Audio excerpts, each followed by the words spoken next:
Jangan karena jabatan, jangan karena apapun, saudara, kemudian kita rasa kita paling tua. Dulu dia belum jadi RT, ini dia pun panggil orang sopan sekali. Ina, minta tolong Ina. Mama tanah ya. Itu belum. Nanti mulai jabatan itu. Weh.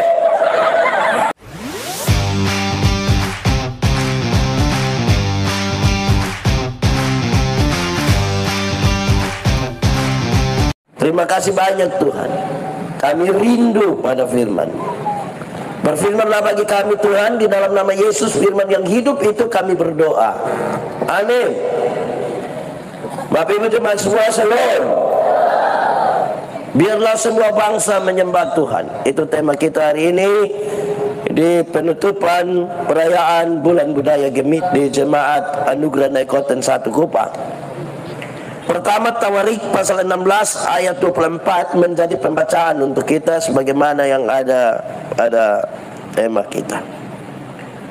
Pertama, Tawarik pasal 16 ayat 24, yang sudah dapat katakan amin. Mari kita baca sama-sama karena hanya ada satu ayat. 1, 2, 3. Ceritakanlah kemuliaannya di antara bangsa-bangsa dan perbuatan-perbuatannya yang ajaib di antara segala suku bangsa. Demikian firman Tuhan. Berbahagia setiap orang yang mendengar firman, memelihara dan melakukan dalam hidup setiap hari. Shalom. Aduh, kurang kuat. Shalom. Yang anak-anak shalom. Yang anak sekolah jawab pendeta pun pertanyaan dulu. Bangsa dengan suku bangsa sama kok beda? Aduh, ini doang supara. Ulang. Bangsa dengan suku bangsa sama kok beda? Beda kok sama? Sama kok beda? Beda! Dia punya tulisan saja beda itu. Bangsa itu besar. Bangsa Indonesia. Coba sebut beberapa bangsa di dunia. 1, bangsa anak-anak. Coba sebut bangsa-bangsa di dunia. 1, bangsa. 2, bangsa. Semua Indonesia. Jadi dunia yang tidak ada bangsa lain selain Indonesia. Oke, 1 Indonesia. 2 bangsa Israel. 3 bangsa mana? Timur. Oke, jadi bangsa itu dia besar. Suku bangsa itu lebih spesifik. Misalnya di Indonesia ada orang Sabu, itu suku bangsa. Di sini ada orang Sabu? Pasti sedikit. Oh banyak, di sini banyak. Boleh angkat tangan yang Sabu? Mantap, terima kasih. Tepuk tangan dulu. Pakai berteriak sedikit. Yang rote, tidak ada teriakan. Timur, Alor. Oke, kira-kira bangsa-bangsa gitu. Saudara-saudara, hal ini kenapa penting? Biarlah semua bangsa menyembah Tuhan, karena memang Tuhan layak disembah. Tapi kisah yang kita baca dalam pembacaan ini, saudara-saudara, sangat berkaitan dengan sukacita Daud karena tabut perjanjian dibawa masuk ke dalam kemah suci. Apa yang ingin disampaikan di sana, saudara-saudara, itu berkaitan sekali bahwa seluruh kemegahan, seluruh kemenangan, seluruh keperkasaan daripada Daud itu semua terjadi karena dan di dalam nama Tuhan. Tidak boleh ada satupun yang merebut kekuatan, kehormatan dari Tuhan. Semua itu harus ada di Tuhan. Daud bersukacita sekali. Pergumulan panjang dan kemudian kemah suci dibuat dan tabut perjanjian dimasukkan di sana. Dia bersukacita. Malam hari ini saya ajak kita untuk merenungkan salah satu dari ungkapan sukacita yang dinyanyikan. Pembacaan tadi mengisyaratkan dia kasih tahu, biarlah semua bangsa itu mendengar, karena kita menceritakan kemuliaan. Menceritakan apa? Kemuliaan itu berisi paling tidak 3 hal. Pertama, kemuliaan itu berisi kedudukan yang tinggi sekali. Kedudukan yang Tidak ada kedudukan yang lebih tinggi lagi dari Tuhan. Setinggi-tingginya kedudukan manusia, ya paling-paling 5 tahun, 10 tahun. Kita jadi gubernur berapa tahun?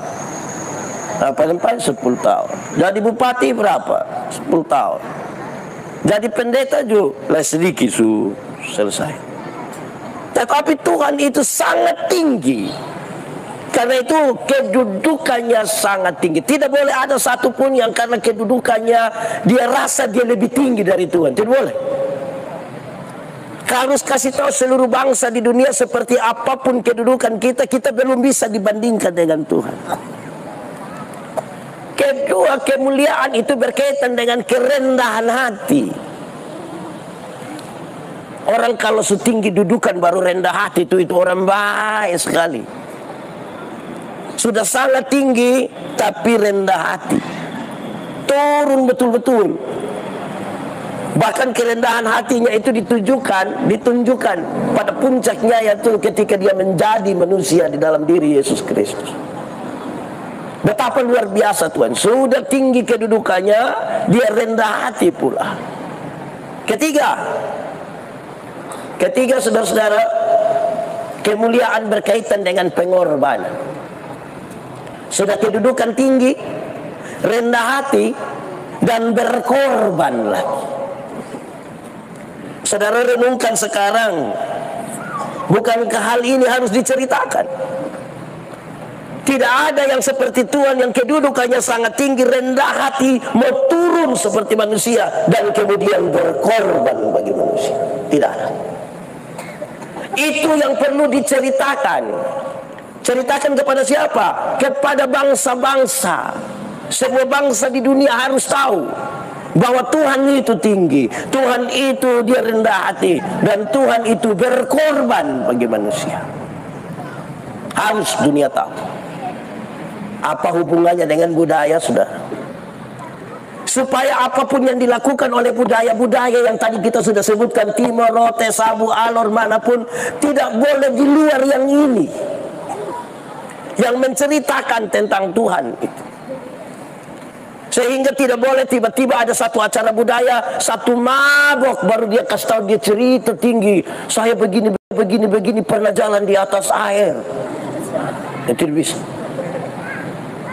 Kadang-kadang kita pakai atas nama budaya, saudara, supaya membenarkan seluruh tindakan yang tidak berkenan di antara yang tadi disebutkan itu. Kadang-kadang kalau orang mulai mabok itu dia pun cerita, saudara-saudara, berat. Sudah kedudukan berusaha untuk mau tinggi lagi, semena-mena lagi dengan orang lain. Saya biasa bilang, orang kalau mabok itu tiga seloki begitu, dia pun istri suka nepukul. Terus dia istri sengaja menangis, lempar kembali dia pun suami. Jadi tidak tahu siapa yang mabok. Kemungkinan dua-dua. Saudara yang ngomong, saya hanya bilang dua-dua saja. Tidak boleh. Tidak boleh ada satupun yang atas nama budaya yang dia buat seolah-olah ini nih pengalaman berbudaya, ini harus diwariskan, ini harus diteruskan, yang penuh dengan judi dan hal-hal yang tidak berkenan kepada Tuhan. Tidak boleh. Yang bangsa-bangsa mesti tahu Tuhan yang maha tinggi, yang rendah hati, dan yang berkorban. Tidak boleh sedikit pun kita cerita tentang kita. Saudara, Daud punya banyak alasan untuk menceritakan tentang kelebihannya. Daud hanya gembala kambing domba di padang, yang dia punya bapak sendiri juga tidak meyakini kalau ini anak bisa jadi raja. Tapi Tuhan bekerja dengan sangat luar biasa, dan kemudian Daud jadi raja. Ada banyak pergumulan, pertentangan di situ, saudara-saudara. Terakhir dalam urusan dia dengan Saul. Tapi itu bukan yang dia ceritakan. Yang dia ceritakan adalah cerita tentang Tuhan. Di bagian awal ini, saudara-saudara, biarlah semua bangsa menyembah Tuhan. Saya ingin mengatakan bahwa inilah kesaksian yang sesungguhnya. Bersaksi tentang Tuhan. Saudara-saudara, kadang-kadang kita punya kesaksian itu. Kesaksian yang lebih banyak bercerita tentang kita dan bukan Tuhan. Siapa mau bersaksi, saudara, 95% bicara tentang Tuhan. Nanti 5% baru bicara tentang dia. Supaya biar Tuhan yang diingat. Ada yang dia 90%, 95% dia dulu. Kalau orang yang bicara tentang dia lebih banyak, biasa bangun dan bangun langsung bilang, dulu yang tukang pencuri itu ini, dulu yang tukang mabok ini, dulu yang tukang judi. Semua dia cerita, sudah 2 jam kok. Orang susen-sen baru terakhir dia bilang, untung Tuhan. Menurut saudara orang ingat siapa? Ingat dia atau ingat Tuhan? Ingat dia, karena ingat dia satu saat dia berdiri di muka, terus orang bilang, kamu jangan lihat begitu, itu pencuri itu. Iya kan, dia lebih banyak cerita tentang dia. Kalau saudara ingin bersaksi, cukup katakan, masa lalu saya buruk, bahkan karena terlalu buruk sampai malas cerita. Kalau saudara mau dengar yang buruk-buruk supaya kenapa? Yang saya ingat perbuatan-perbuatan Tuhan, 1, 2, 3, 4, 5. Jangan balik. Bahkan kadang-kadang kita pun kesaksian dikomersilkan lagi. Pakai itu kesaksian satu di mana-mana supaya dapat uang, dapat undangan lagi. Itu yang jadi repot. Biarlah semua bangsa di dunia mendengar tentang Tuhan yang luar biasa, yang penuh dengan kerendahan hati dan mau berkorban bagi manusia, supaya karena semua bangsa bercerita tentang itu, orang bilang Tuhan itu terlalu luar biasa. Kalau semua bangsa di mana-mana, semua suku bangsa mendengar tentang 3 hal itu, dan mereka akan bercerita tentang itu. Orang belajar, oi, jabatan tinggi tapi mesti rendah hati, oh. Serendah hati lain mesti berkorban, oh. Ada 1-2 orang yang jabatan tinggi tapi sekikir mati dalam keluarga. Dulu yang dia belum ada jabatan tuh kita tidak apa-apa. Mari saya ini rumah kita punya, mari silakan. Mulai ada jabatan, dia taruh anjing di muka pintu. Wah, bahaya itu. Saya ingat saya punya bapak, saudara. Saya pun bapak, ini orang tua satu ini juga bikin kermana kok. Yang pasti saudara-saudara, ada satu waktu saya pun bapak itu pas kami pindah ke Kupang, kami tinggal di pastori jemaat Agape dalam lingkungan gereja Agape. Saya punya bapak sampai mati tahun 2015 itu tidak pernah ke situ. Tidak pernah ke situ. Mama sempat pergi, kakak-kakak pergi, tapi bapak tidak pergi. Saya cek, kenapa sampai bapak tidak pergi, lihat kan? Hanya ada satu soal kecil saja. Dan sebenarnya bukan soal kalau mertua mau mengerti lah. Hanya karena di pintu masuk ada tulis, tamu harap lapor. Ini yang saya pun bapak tersinggung. Masa saya mau ketemu saya pu anak, saya pilih lapor orang lain untuk saya ketemu saya pu anak. Jadi kalau kamu perlu saya, kamu cari saya. Karena saya tidak akan pilih lapor orang untuk ketemu anak sendiri. Menurut saudara itu baik, kok tidak baik? Saya sampai hari ini belum menemukan dia penjawaban, saudara. Pak Yandi ini tagal dia jadi pendeta, dia pun bapak mau ketemu pilapor security untuk ketemu dia pu anak. Baik juga, harusnya kan begitu toh. Tapi saudara lihat sekarang, jangan karena jabatan, jangan karena apapun saudara, kemudian kita rasa kita paling. Dulu dia belum jadi RT, ini dia pun panggil orang sopan sekali. Ina, minta tolong Ina. Mama tanah ya. Itu belum. Nanti mulai jabatan itu. Weh. Di sini ada yang begitu dong. Nah itu kan tidak bisa memuliakan Tuhan dengan yang begitu-begitu. Tidak bisa. Saudara, karena ini bagian yang disampaikan ini adalah ungkapan sukacita. Daud itu ingin sampaikan kepada banyak orang, bahkan ceritakanlah sudah di ini bangsa-bangsa di dunia, bahwa ini sebuah perkara beriman. Kalau kamu berhasil itu karena Tuhan, kalau kamu gagal itu karena Tuhan, kalau kamu maju itu karena Tuhan. Maksud yang saya maksudkan gagal karena Tuhan itu bukan berarti Tuhan kasih gagal kita. Kadang-kadang kita mau, Tuhan tidak mau. Ada proses bersama-sama dengan Tuhan di situ. Supaya setiap kali orang berefleksi iman. Saudara, orang beriman itu saudara, apapun yang terjadi dalam hidupnya, dia berespon secara iman. Ada orang meninggal, orang mati toh, dia bertanya, apa yang saya imani ini tidak tentang kematian? Ternyata yang saya imani kematian, tentang kematian, kematian bukan akhir dari segala sesuatu, bukan. Kematian adalah tempat di mana kita diubah dari tubuh yang dapat binasa ini ke dalam tubuh yang tidak dapat binasa, supaya kita bisa bersama dengan Kristus dalam kekekalan di surga. Dalam keyakinan iman, begitulah dia menyanyi, sabar dalam susah sukarmu. Saudara tidak tahu ini lagu? Nah, kenapa suruh saya solo?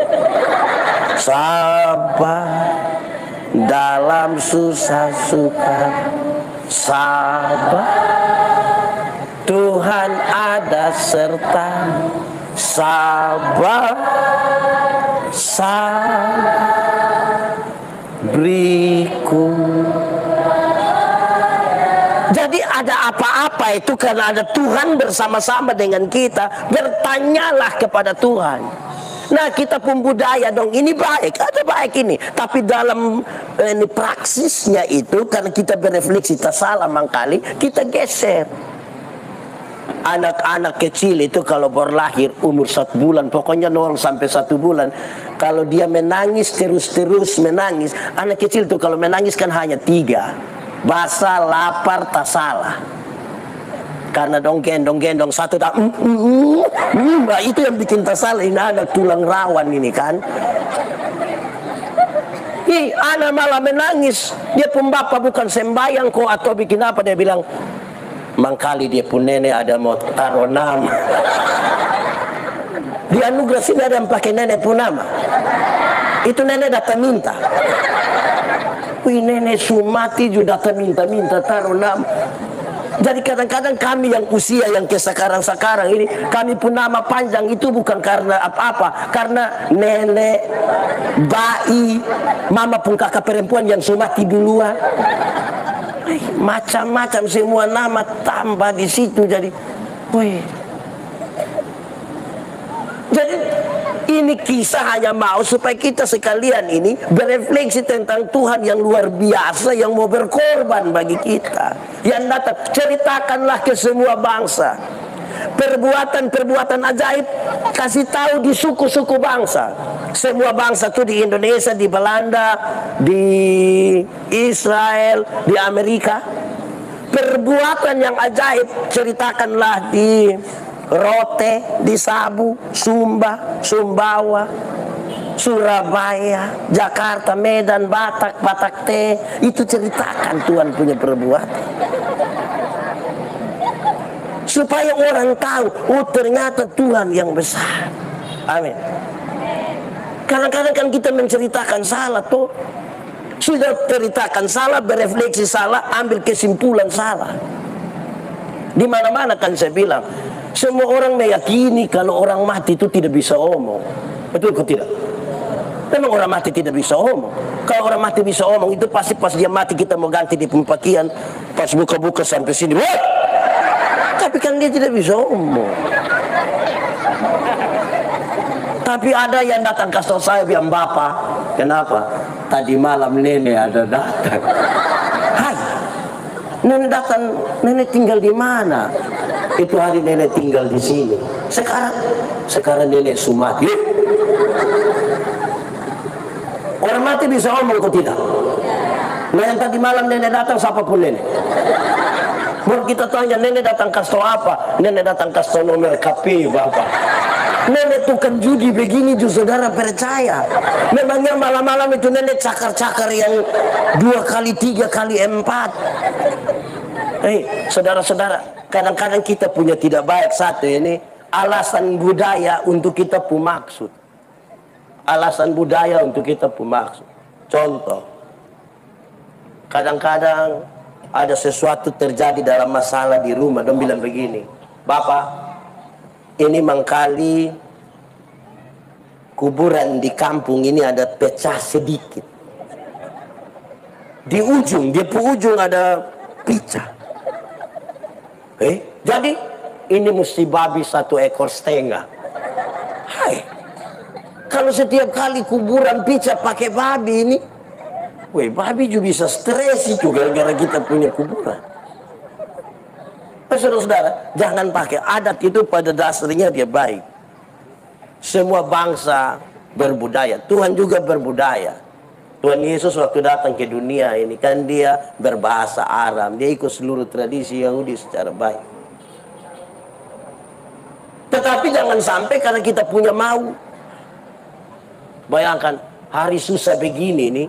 Sekarang menurut saudara ada susah-susah kok senang-senang. Kita ada susah, tidak tahan lagi mau nikah. Pokoknya ini harus nikah, sudah harus nikah. Piju bapak mantu omong santai-santai sudah. Sapi 20 sah. Nah kok ini ada dia meminta makan, datang makan, dia sengaja antar nona kok makan di itu rumah. Kalau kita minta sapi 20, baru bilang ini adat nggak mau ke mana. Wih, lebih pulang foto ambil sapi 20, print, isi di map, antar. Itu hari saya mau kawin orang Sabu. Itu hari. Ada yang kas taku saya bilang, kan don tahu saya ini takut naik pohon karena saya fobia ketinggian. Don bilang, woi kawin orang Sabu mesti naik pohon tua. Saya bilang, kecil. Ya betul, kecil. Naik sampai daun, kecil. Nah bikin karban, tinggal sensor gas jatuh, saya naik kok jalan-jalan sendiri. Kok yang penting naik. Saudara-saudara, janganlah kita sengaja pakai adat budaya ini kok bikin susah orang. Oh, amin kok tidak? Itu. Biar kok adat itu pada prinsipnya adalah supaya kita mengenal siapa kita berasal dari mana, dan kemudian Tuhan dipermuliakan. Adat maksud begitu. Sehingga semua yang bertentangan dengan Tuhan pun mau, jangan. Yang tidak pas dengan yang Tuhan pun mau, tidak usah. Saya pernah bilang pada saudara, saya kan orang Timur. Kami orang Timur ini, kalau perempuan Timur melahirkan, harus masuk di dalam umet bubu, itu rumah bulat yang dia pun pintu pendek anak, soko kita merayap baru masuk. 40 hari di dalam, tidak boleh kena air dingin, hanya tato bisa terus. Tidur di atas bale-bale di sini. Saya menikah dengan orang Sabu yang seorang perempuan Sabu yang melahirkan paling lama 1 minggu sudah bisa berendam di air dingin. Menurut saudara saya ikut mana?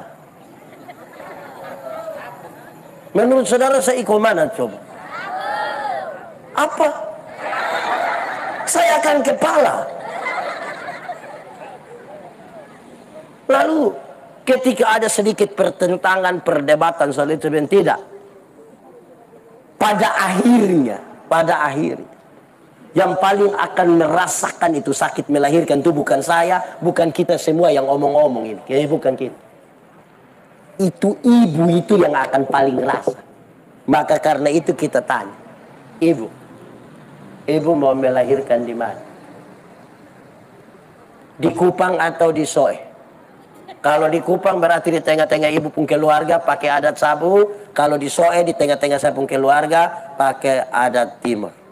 Saya juga tidak ngomong itu, tapi ibu pasti tahu. Oh, kita pacaran lama. Terus ibu bilang, di Kupang saja. Oh, walaupun saya bertanya, tapi saya sudah tahu di jawaban. Di Kupang saja. Ya datang ikut saja. Apa yang harus berlaku di sini. Yang paling penting adalah kemanusiaan itu jangan sampai hilang hanya gara-gara kita bilang karena kita orang berbudaya. Jangan. Bagian pertama. Selanjutnya saudara-saudara, karena Tuhan ada di situ. Tabut perjanjian itu lambang kehadiran Tuhan. Mereka akan masuk ke kemah suci. Mereka akan beribadah. Tuhan ada di situ. maka mereka harus menjaga. Pertama, respon mereka kepada Tuhan tadi saya sudah sampaikan. Tapi yang kedua, dalam kaitan dengan penjelasan pertama, maka Tuhan menjadi satu-satunya pusat dari seluruh penyembahan mereka. Itu harus diketahui oleh seluruh bangsa. Tidak boleh ada dua Tuhan yang disembah. Tidak boleh ada dua Tuhan yang kita datang kepadanya. Engkau harus mengambil keputusan bahwa aku dan seisi rumahku hari ini akan beribadah kepada Tuhan dan tidak kepada yang lain. Apa maksudnya, saudara? Supaya jangan sampai kita menyembah kepada dua. Menyembah kepada hanya satu Tuhan.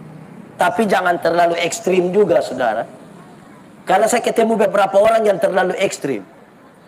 Hanya Tuhan yang patut dihormati. Dia bilang begitu. Sepakat ke tidak? Sepakat. Karena dia bilang hanya Tuhan yang patut dihormati, maka dia ikut upacara orang bilang kepada Sang Merah Putih. Hormat! God! Dia tidak hormat. Kenapa? Hanya Tuhan yang patut dihormati. Ini bodoh ini. Waktu kita hormat bendera itu bukan berarti kita tidak hormat pada Tuhan. Saudara bisa merasa sebagai warga yang baik, warga bangsa, di mana kita pun kemerdekaan Tuhan berikan bagi kita. Kita tahu itu adalah kemurahan dari Tuhan atas kita. Tapi simbol-simbol ini patut kita hargai. Makanya kita waktu saya hormat bendera bukan berarti saya tidak hormat kepada Tuhan. Jangan terlalu ekstrim juga. Kalau memang hanya Tuhan saja, dan tercatat saja sebagai warga kerajaan Allah. Jangan tercatat sebagai warga Nekoten 1. Ada pembagian beras, jangan coba-coba cari. Karena kita hanya warga kerajaan sorga. Jadi tempatkanlah pada tempat yang tepat refleksi kita. Supaya itu kemudian tidak menjadi salah.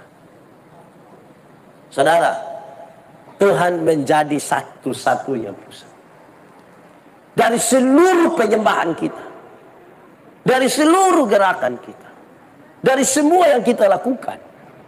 Tuhan menjadi satu-satunya hidup kita. Supaya apa? Pusat dari penyembahan kita.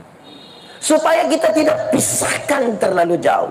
Bahkan seolah-olah tidak ada hubungan antara hidup setiap hari dengan kehidupan kita dalam ibadah.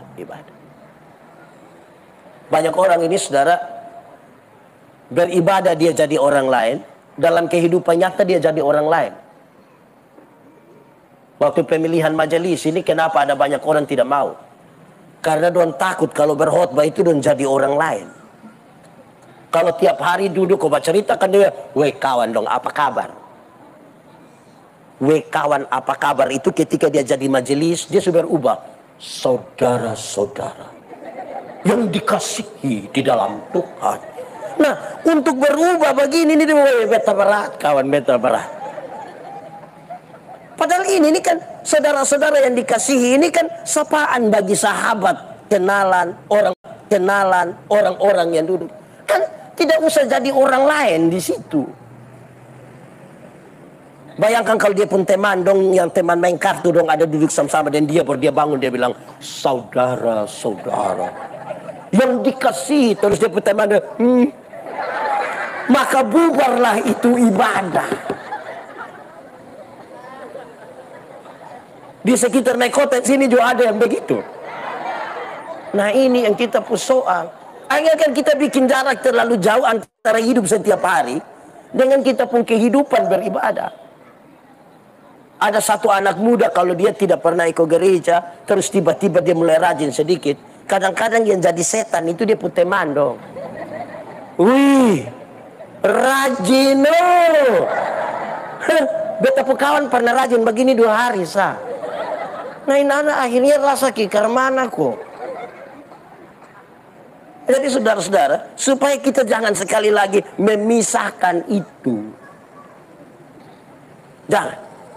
Jangan sekali-kali memisahkan kita punya hidup ini. Ceritakanlah perbuatan Tuhan yang ajaib bagi suku-suku bangsa. Paling tidak dia punya dua pesan. Pertama, yang kita alami kita sampaikan kepada suku-suku bangsa, atau mendengar kesaksian suku-suku bangsa tentang perbuatan Tuhan, supaya kita diperkaya. Saya bercerita dengan orang-orang di Lamelera yang berburu ikan paus. Waktu saya bilang mereka berburu, dia bilang tidak, kami pergi ambil. Kalau bilang berburu itu seperti terlalu jahat. Kenapa? Karena Tuhan yang berikan bagi kami. Bayangkan laut begini luas, dan setiap tahun dia harus datang melalui jalan ini. Bukankah Tuhan menyediakannya bagi kami? Tapi karena barang ini besar sekali, kami harus menyelesaikan dia. Tapi kami pergi ambil berkat. Saudara lihat cara pandang. Jadi tidak sembarang memperlakukan sesuatu. Justru kadang-kadang kita yang tersalah. Saya pernah bilang waktu saya pimpin di awal. Kita ini jalan malam-malam. Lihat pohon beringin satu tergoyang. Bisa kita naik hotel sini ada pohon beringin. Tergoyang. Ada sapa di situ. Ada angin toh, bukan ada bayi. Lantas tagal ini pohon pun tergoyang, dorang sepakat lebih baik kita pi potong kes tumbang, pi berdoa na. Segala kuasa, segala yang ada di sini, yang tidak berasal dari Tuhan. Akhirnya kita tambah panas. Kadang-kadang kita doa juga. Satu saat kami diprotes. Saya masih di Sinode urus persekutuan doa. Ada yang protes saya waktu saya bawa materi di Alor. Pak Pendeta, saya protes ini. Bapak dong punya orang ini doa-doa tersalah ini Bapak. Bagaimana kau bilang doa tersalah? Masa dia bilang begini, segala setan, kuasa gelap, kami ikat, kami usir. Su ikat baru usir, dia mau lari bagaimana? Kok dia terikat, dia mau lari bagaimana? Logis sedikit lah. Kalau ikat nak hancurkan ko, titi ko, pukul kas mati ko, ini ikat usir. Coba ikat ame ayam satu ko usir. Menurut saudara sehat itu? Jadi memang asal kita ini jangan asal-asal saya juga mengkritisi sesuatu secara baik. Itu penting bagi kita, saudara. Saudara, budaya itu menceritakan tentang Tuhan. Mari kita mulai. Dulu ada sejumlah orang berdiskusi dan sekelompok orang tidak mau merayakan Natal. Mereka bilang begini, Natal itu kisah tentang kemenangan Dewa Matahari. Lalu untuk apa kita rayakan itu? Tradisi kemenangan Dewa Matahari.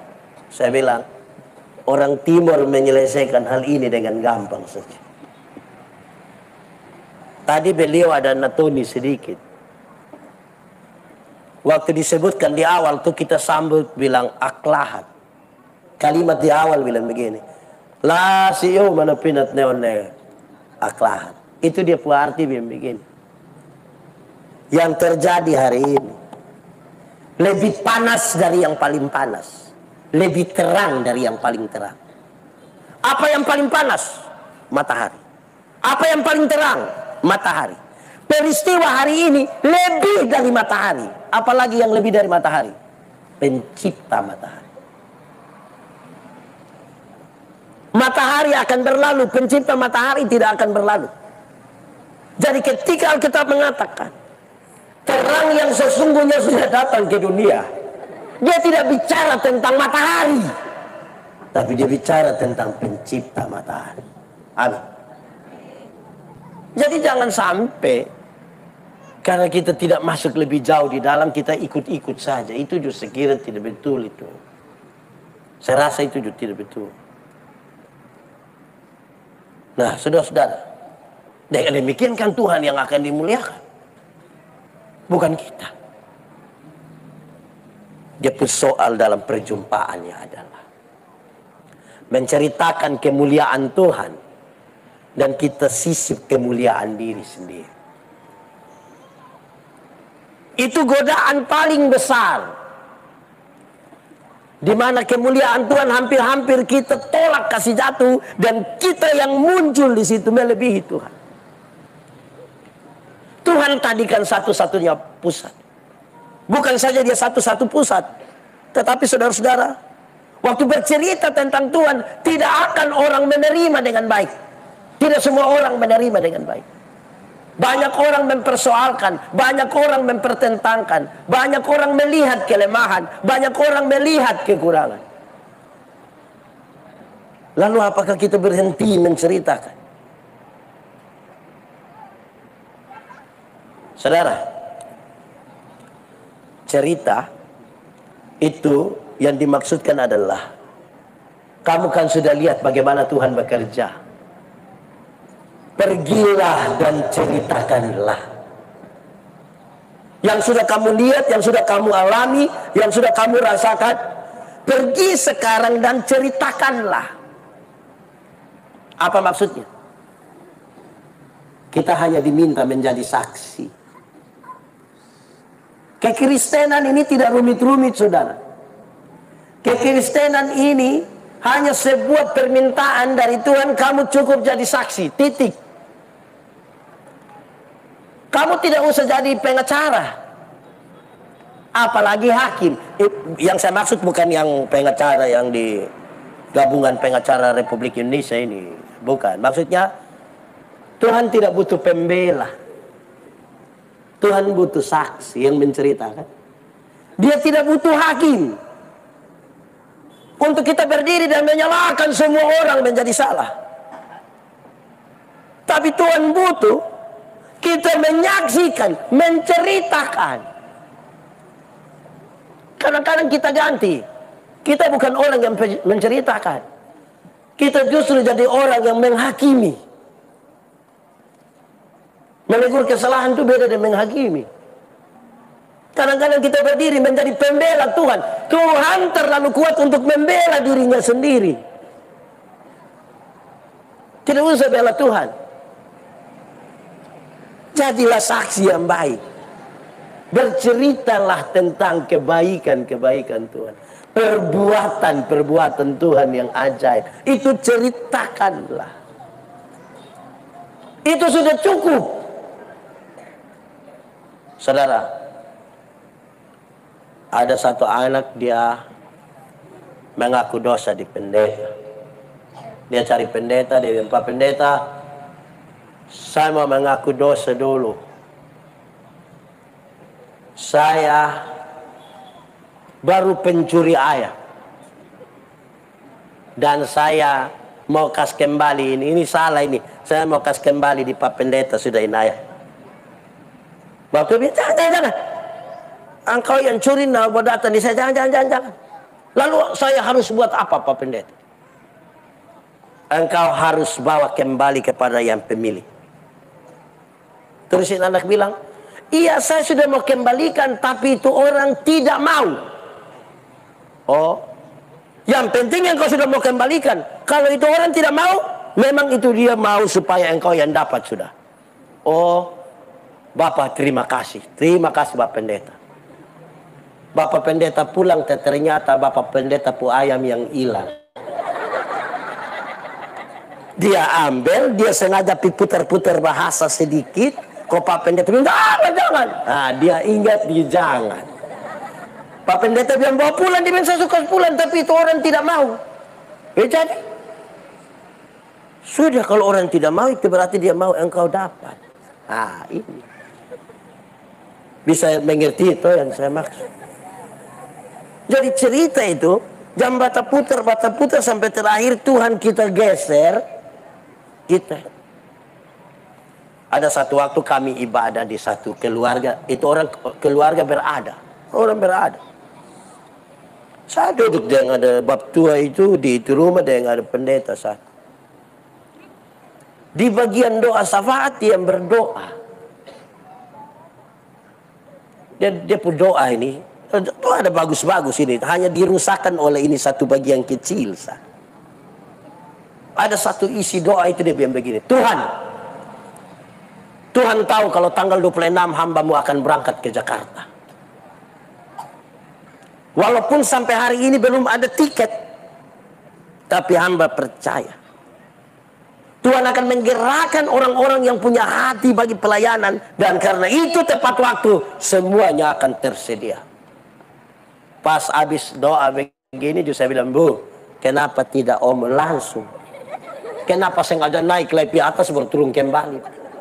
Doa politik begini jangan. Itu kita cerita salah, itu bukan Tuhan pun mau, kita pun mau itu. Jadi lebih baik yang santai, yang baik, yang kita mau sampaikan terbuka, jujur. Amat selesai tuh. Karena menceritakan ini salah sedikit dia jadi banyak. Penggal salah sedikit. Nah, tradisi-tradisi budaya kita ini kan budaya lisan. Waktu ingin menuturkan sesuatu kan kita lisan kan, bukan menulis. Nah, waktu dia cerita tuh dia tambah mabok sedikit, berarti koma bisa tambah 2, titik tambah 3. Nanti di tempat lain dia cerita berbeda. Jadi yang kita wariskan ini apa? Ini justru serius, saudara. Supaya kita jangan salah menceritakan. Isi ceritanya jelas. Ceritakanlah tentang kemuliaan Allah yang besar itu, yang tinggi, yang merendahkan dan diri dan mau berkorban. Perbuatan-perbuatan ajaibnya itu katakan kepada banyak orang. Tidak usah dengan repot-repot bercerita. Tuhan terlalu baik. Saudara, kita bangun pagi saja itu tanda Tuhan baik. Amin kok? Amin kok tidak? Amin. Bayangkan kalau tadi malam Tuhan pimana begitu terus Tuhan lupa pulang. Tadi pagi dia tidak kasih bangun kita. Menurut saudara ini hari sapa kubur sapa. Nah, itu Tuhan sudah baik itu. Tuhan sudah sangat baik. Tidak usahlah kita cari sesuatu yang seolah-olah ini sangat spektakuler. Boleh kalau itu benar-benar terjadi, boleh ceritakan. Tapi jangan sampai kita terlalu terfokus kepada yang besar-besar itu, lantas kita lupa bahwa Tuhan turut bekerja di hal-hal kecil ini untuk mendatangkan kebaikan bagi kita. Bercerita. Yang menarik itu saudara, kalau cerita tentang Tuhan itu, kita terbatas kata-kata. Tapi cerita tentang teman, apalagi omong orang punama itu kita punya kekayaan berbahasa itu tinggi sekali. Orang-orang yang suka gosip itu, biasa dia memulai gosipnya dengan satu kalimat pendek yang bagus sekali. Jadi ada orang duduk begini, dia datang, seduduk terus dia bilang begini, weh, bukan kita mau omong orang Kalau dia semula dengan bukan kita mau omong orang, itu orang hancur sudah. Itu orang hancur sudah. Di sini ada biasa begitu. Kau yang datang kau bilang bukan kita. Ada di sini. Dia laki-laki kau perempuan. Nah dia pakai motif mana? Motif. Wih, itu mulu pakai enak lagi. Bukan kita mau omong orangan. Wih, berhenti sudah kok. Cerita satu Tuhan pun kebaikan toh. Amin kok.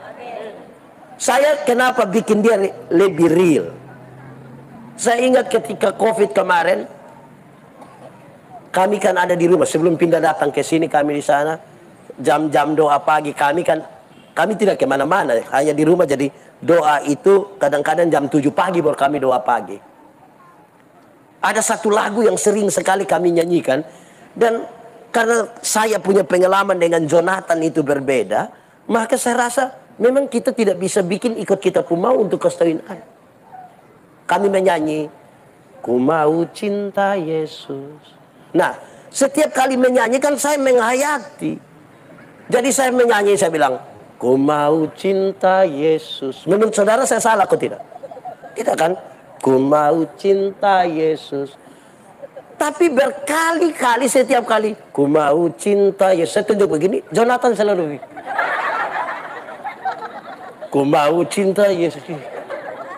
Aduh, Ternyata saya salah ini.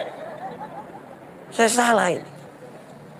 Wah, ini bahaya ini kalau gitu. Jadi rupa-rupanya penerimaan ini mesti kita bahasakan dengan baik supaya pas dengan yang dimaksudkan. Kalau tidak nanti kita tersalah kali. Ceritakanlah sesuatu yang baik itu. Kalau kita cerita tuh enak. Tapi saya ketemu banyak bapak-bapak, banyak anak muda ini. Dong pun kelompok itu dong hanya bicara 3 hal. 3 hal. Satu dong bawa mabuk. Oh, tadi malam beta sendiri. Ini dong bangun lari. Dia tinggal itu. Cerita dia bangga. Semua lari tinggal dia bangga. Hal pertama mabuk. Hal kedua jago. Kayak pukul orang tuh. Beta bangun dari sini. Pukul di pang. Karena salah pokoknya. Jadi mabuk terus jago. Ketiga perempuan. Dia cerita tuh hanya soal lunasa. Tidak ada kisah lain di. Bahkan kadang-kadang itu yang diulang-ulang setiap kali dia duduk sama-sama. Ulang saya itu. Mabuk, jago, nona. Hai, berhenti sudah. Cerita perbuatan Tuhan. Memang tantangan ada. Sebentar pulang dari sini saudara tersentuh dari khotbah ini. Saudara duduk mulai bercerita tentang Tuhan, Jo. Kawan-kawan dia bilang, mangkali ini hari terakhir saudara. Tapi harus mulai. Mesti mulai sudah. Dengan Tuhan ini kok kita kehabisan kata-kata. Tapi kalau dengan orang lain. Tentang orang lain tuh ada yang datang. Dia pukul 5 2 tuh. Satu yang apa? Bukan kita mau omong orang. Yang satu dia bilang begini. Sudengar kau belum. Wih, waktu dia bilang sudengar kau belum itu. Wih, ngeri. Dia juga semacam sumber berita itu. Jangan. Tidak baik itu. Nah, saudara-saudara, cerita ini harus seperti pesan berantai. Karena dia butuh sampai ke seluruh bangsa. Toh. Saudara pernah bikin acara ikut pesan berantai kok? Pernah? Kalau saudara ikut acara yang pesan berantai, 7 orang kan berdiri begini. Panitia bisik 1 kalimat di orang depan. Orang kedua dibisikkan oleh orang pertama. Begitu sampai terakhir. Dan sampai ujung kan dia pun bunyi sulain toh. Bisa saja waktu dibisikkan di depan tuh. Inilah aku, utuslah aku. Jangan sampai ke-7 dia bukan bilang inilah aku, utuslah aku. Dia bilang inilah saya, akulah ini. Ya bisa saja berubah itu. Jadi cerita ini harus dipastikan. Ini taruh dan benar. Supaya inilah aku, utuslah aku. Jangan sampai inilah saya, akulah ini. Sama kok tidak? Beda. Beda. Itu timur. Kedua, sabu. Semua orang NTT itu ketemu baku cium. Tapi tidak seperti orang sabu ketika dia mencium orang. Makanya itu cium itu hanya cocok disebut cium sabu. Bukan cium timur. Cium sabu. Kenapa?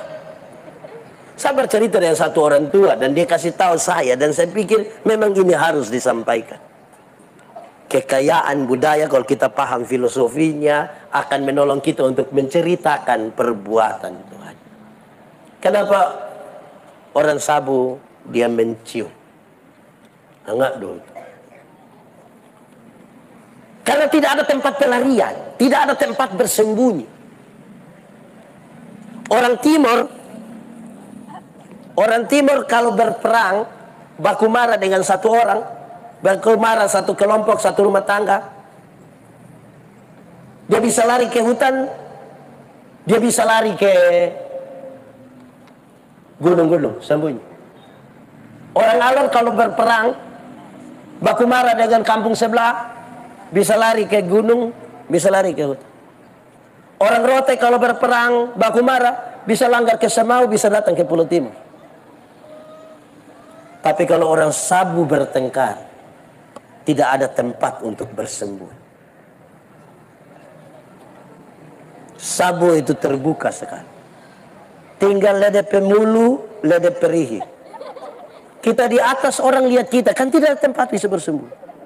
Dia hanya pulau kecil di tengah-tengah samudra raya yang begini luas. Untuk mempertahankan eksistensinya. Maka segala sesuatu mesti terselesaikan di situ. Lalu bagaimana menyelesaikannya? Hati yang luas ini setelah bicarakan, habis, mereka memberi hidung mereka untuk mencium. Supaya mereka bisa bertahan di situ. Saudara tidak akan pernah kasih hidung kepada orang yang saudara lagi jengkel dengan dia. Betul kok tidak? Coba, siapa yang jengkel-jengkel dengan saya terus dia datang dan datang bilang, aduh beta terlalu jengkel. Ada dia. Coba, anak-anak mana yang dia terlalu jengkel di mama mantu, dia datang dia bilang, mama mantu. Menggemaskan mama mantu.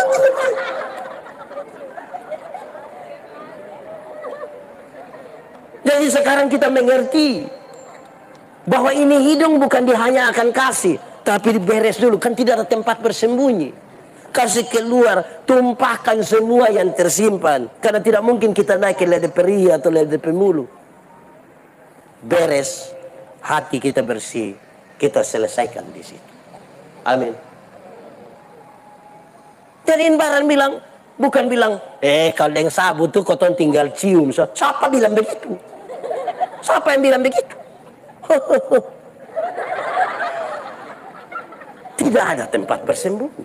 Ya, pelajari dulu filosofi. Saya rindu sekali saudara-saudara, mesti tahun depan itu bulan budaya kita bikin lagi festival budaya yang orang rote berdiri di sini Kestau. Saudara tahu kenapa ini kain orang rote harus taruh di bahu kiri kok kan? Kenapa di kiri cok? Supaya anak-anak dong bisa tahu. Kenapa? Masalah kita per hari ini, anak-anak dong tidak suka pakai kita pun kain ini kan? Harga kain ini 1 juta. Maksudnya ini dong harga 1 juta, bukan nyampe pakai. Ini orang kasih.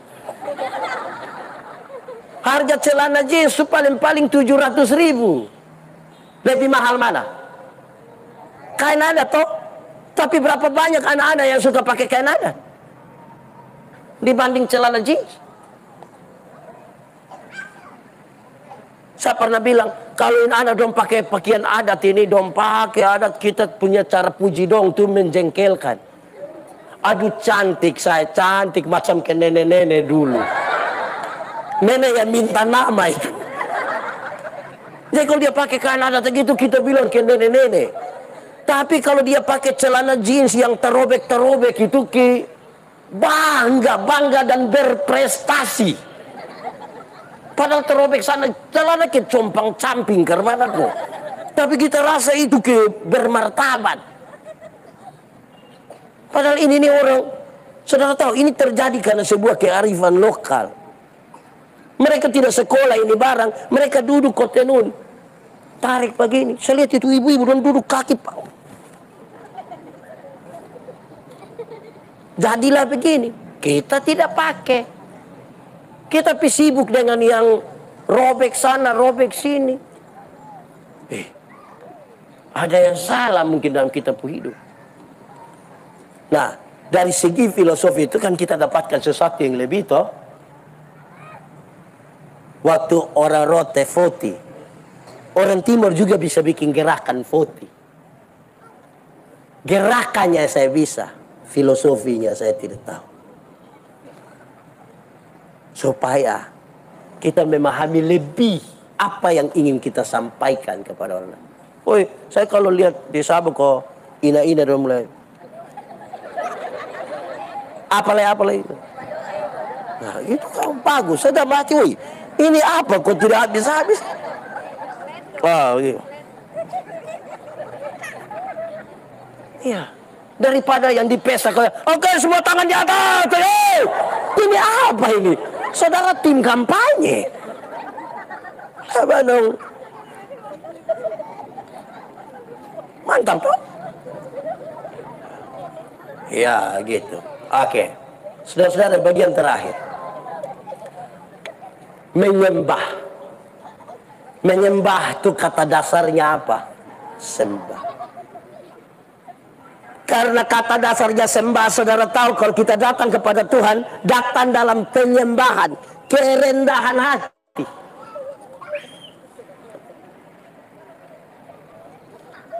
Kerendahan hati ditunjukkan lewat sikap hidup, sikap diri, sikap badan. Apa itu? Karena kita datang kepada Tuhan menyembah, cara duduk, cara berpakaian, cara semua itu betul seperti orang yang menyembah. Sehingga hati-hati. Jangan sampai kok bilangnya menyembah, tapi yang kita tunjukkan bukan penyembahan. Itu juga hati-hati. Karena itu berpakaian, bertingkah laku seperti seorang yang menyembah. Datang kepada Tuhan, datang dengan sembah. Saudara, kalau kita bicara tentang orang-orang di NTT, dia bawa persembahan untuk dia mau bawa ke tempat di mana dia sembah. Saya ingat saya pimpin satu acara Pentakosta di Rote kira-kira 8 atau 9 tahun lalu.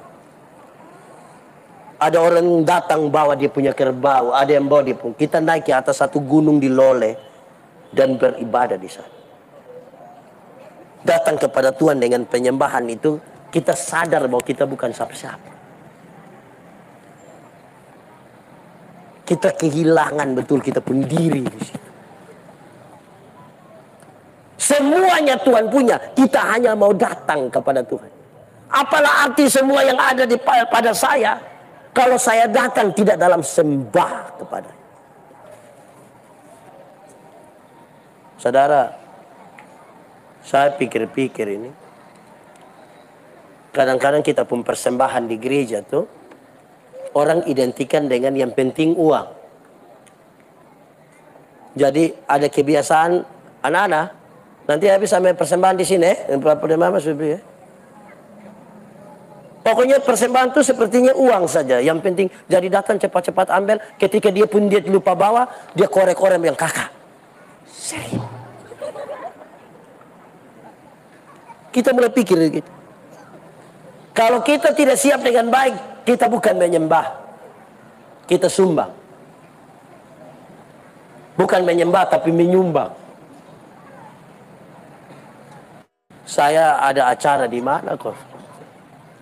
Sampai di pesawat, dijemput, masuk, langsung pimpin ibadah. Hari itu saya tahu diri betul-betul. Memang persembahan harus disiapkan, didoakan, baru dibawa. Kami mulai ibadah, persembahan jalan saya berikan dengan luar biasa, selesai. Habis ibadah, kami duduk makan, duduk cerita-cerita.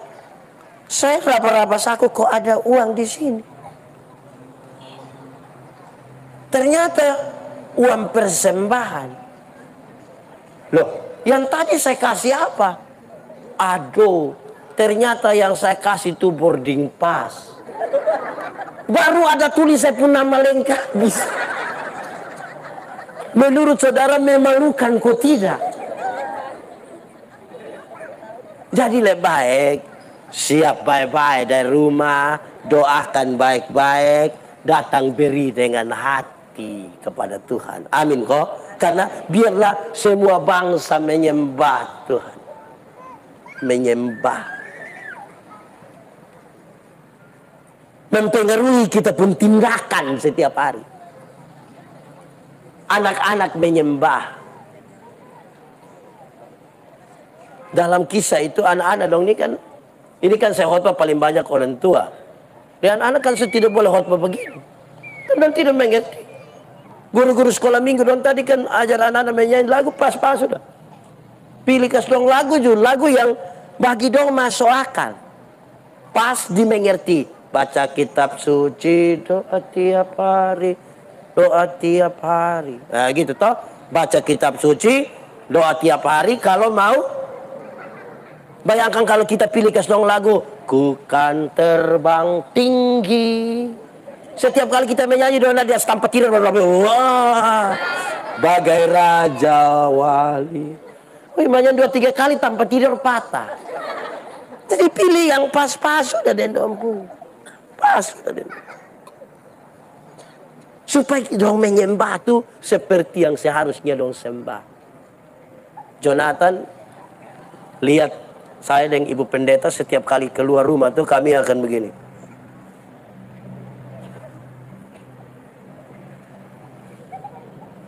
Satu saat pas kami semua mau keluar, Jonathan juga cepat-cepat lari masuk. Terus saya tanya, Jonathan, bikin apa? Berdoa. Jonathan bilang apa? Tidak, hanya begini. Betul, kadang-kadang kita tindakan seperti berdoa toh, tapi belum tentu kita berdoa kan? Nah, menyembah tidak bisa begitu. Sesuatu yang menggerakkan kita untuk melakukan sesuatu. Saya bilang kalau saya berkhotbah di siang-siang hari, orang mengangguk itu kan ada dua kan? Kalau dia mengangguk temponya tetap masuk itu. Kalau dia bilang tambah dengan mulut yang agak sedikit memberi keyakinan, dia bilang, nah itu masuk, itu masuk gitu. Tapi kalau dia pun tempo berubah-ubah, turunnya pelan, naiknya cepat. Kayak misalnya dia pun cara turun begini. Oh, itu dia jalan lewat saya, itu dia jalan lewat saya, itu tidak sempat masuk itu, tidak masuk itu. Tidak masuk. Nah, ini penting dalam penyembahan. Saudara, saya ada di satu tempat, saudara. Saya tidak usah sebut nama tempat, nanti saudara baolo. Ada satu orang yang mau dibaptis. Pengembalaan ini saya tidak sampaikan kan, saya pikir normal sajalah. Saya pilih kalimat yang mungkin tidak pas. Dia harus CD dewasa, waktu itu dia sekitar umur 32. Dia datang, dia berdiri, bicara-bicara, dia sejawab habis pakai bahasa daerah. Terus saya bilang begini, karena ada tikar, ada bantal. Saya bilang, bertelutlah sekarang untuk terima berkatnya. Maka dia tidur. Dia tidur di situ. Menurut saudara yang bermasalah saya atau dia? Saya, ibu kan. Harusnya saya kasih tahu, bertelut itu begini, tidur itu begini. Dia mungkin berpikir logis saja, ada bantal, ada tikar. Tidak mungkin makan bantal tuh. Dia tidur. Berarti kalimat yang saya pakai salah, tidak pas. Pemilihan kata itu tidak pas. Karena itu saudara-saudara, semua bangsa memuji Tuhan. Jadi mulai besok ada paduan suara di gereja, menyanyi pakai bahasa Inggris, tulis terjemahan di situ kok kita semua tahu. Bisa? Sebab saudara menyanyi, kita tidak tahu, kita hanya kita pusing nanti. Kami ada di Sabu. Saya panggil beberapa orang, kami bikin vokal group. Menjelang perayaan Paskah kami punya lagu terlalu mantap. I don't know why Jesus loved me. Bagi suara lagi. Terlalu mantap. Kami gereja jam 9 pagi. Pas kami di muka menyanyi, ada nenek-nenek tua di situ. Nah, kan orang Sabu itu air gula kan orang bilang edonahu. Dengan yakin sekali pendeta bilang, I don't know why Jesus love me. Yang satu korang bilang, mungkin dong haus dong minta air. Kita mau bagaya, ini pesan yang sampai salah. Jadi lebih baik tidak usah terlalu bataveo. Yang penting orang memuliakan Tuhan. Amin, kok bisa kok? Kurangi itu.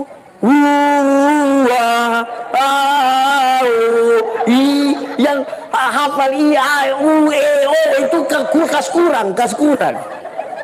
Langsung dia punya kata-kata. Memang indah juga secara estetika toh.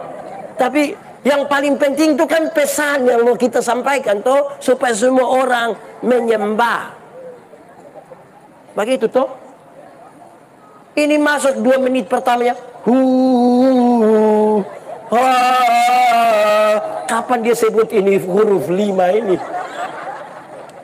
Begitu. Jadi ini kan kita mau ajak orang-orang semua untuk menyembah, untuk datang pada Tuhan. Nah, biar semua bangsa itu bersuka cita. Amin kok. Itu betul. Akhirnya betul selama ini kita menyanyi les maneka, tapi arti apa? Nah itu juga jadi masalah. Pokoknya bunyi teng teng teng teng teng teng teng teng. Bangun menyanyi tidak tahu arti. Nah, karena ini harus dengan arti. Amin kok. Jangan ikut itu, dia pun nama keramaian. Keramaian lama-lama kerusuhan. Jadi harus dengan makna supaya semua bangsa itu benar-benar.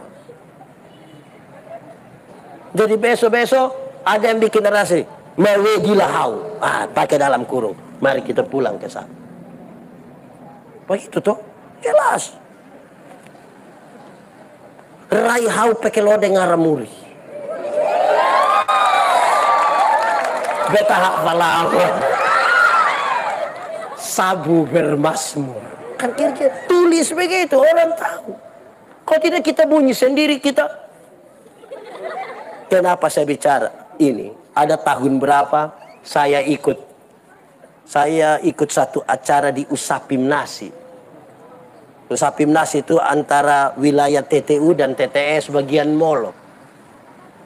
Pas di sana pakai etnis Rote. Nah kami semua Timor. Menurut saudara siapa kasih mengerti siapa?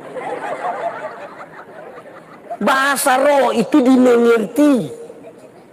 Kalau sampai ada yang berbahasa roh, dia tidak tahu, nanti ada yang karunia untuk menerjemahkan bahasa roh, supaya orang lain tahu, penting bagi pembangunan jemaat.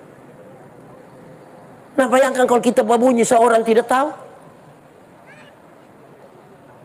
Memang pemilihan kata-kata ini untuk orang mengerti penting. Kami ada di pedalaman.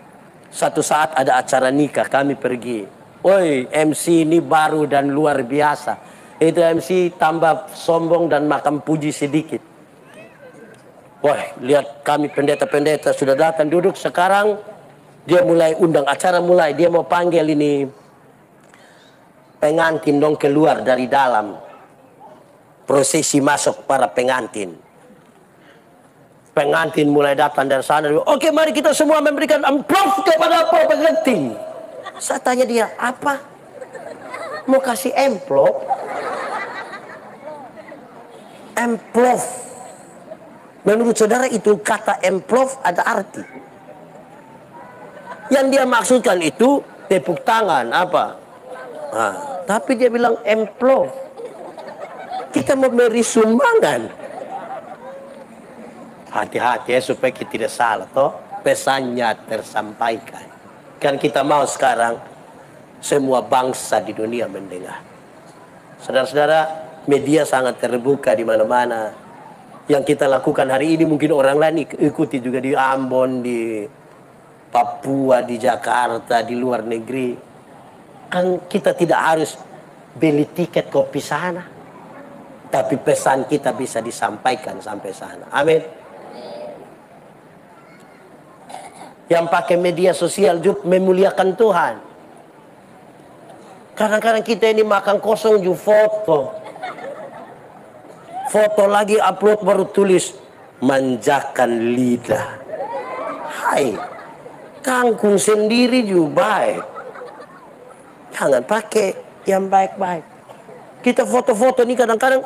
Nah, saya biasa bilang kita ini yang tinggal di zaman Tustel ini kan beda dengan yang di kamera digital toh. Yang Tustel itu kan film hanya 12, 24, 36. ekstra 2. Itu pun yang satu dong su foto di studio. Jadi kami kalau foto itu yang laki-laki itu rata-rata gaya pemain bola. Kami akan duduk. Yang ibu-ibu di standar-standar dekat itu. Kadang-kadang sambil cubit-cubit bunga sedikit. Nah, di digital sekarang kan orang mau foto. Semua gaya dong pakai habis. Wah, ini juga mus bikin bapak kok. Pas toh? Amin Tuhan dipermudah.